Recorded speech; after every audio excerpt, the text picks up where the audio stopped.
ang tanan nimong mga pasakit, para dili lang ka mawala diri sa akong kilid. You know nga love kayo ti kabisan duna kay tag-iya. Bahalag sakit sa kong buot nga tawag og ikaduhawa ko panumbalinga. Ang ilang mga istorya nga dili daw katarong ung nagbinuang rasa kuha. Akong gipalapos ka ng tanan sa pikas tunggan, kay dili man ko gusto nga ako imong biyaan. Ako napakabuta sa tanang nahitabo, bisan ako nakabalo nga sige lang mo tagbo-tagbo. Okay ra sa ako ug wala ko nasuko, kay unsaon talagi gigamit ang pagkabugo. Balag unsa nakasakit, grabe nakapait. Kung gusto ka nga makita, mamaligya na gamit. Kung naminaw ka karon sa kanta nga naka-on air, kana nagpasabot na nagkanta si Beth Martir.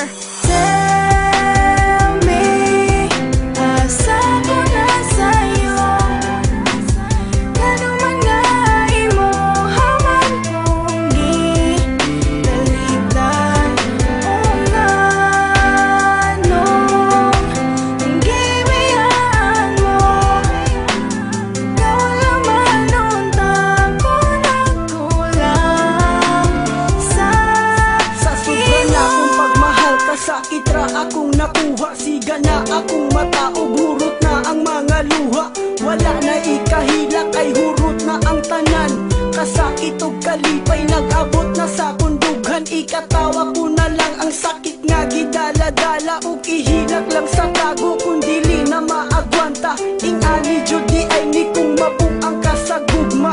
Muhilak mo katawa bisan perti ng sakita. Daghan ang nag-ingon nga martir daw kung dako, ug daghan kong nag-ingon nga ako daw kay bugo. Pero unsaon taman, love man kay nako siya. Kung mawala siya sa ako, dili man ako makaya, dili man ako ma-blame. Ang akong kaugalingon, dili pud nako mapugan nga siya ang pangitaon. Ang ako lang masulti nga ingani ba jud ni, ang akong matagang taman puro sakit permente.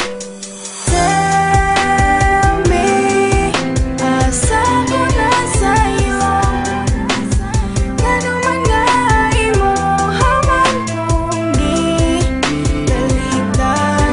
O nga nung gibiyaan mo, ikaw laman untang ko nagkulang sa Naglibog imo. ug maayo kung unsaon ko pagdawat, kay ang gugma nimo nga full ni kalit lang og kalobat. Wala ko nag-expect nga maabot ta sa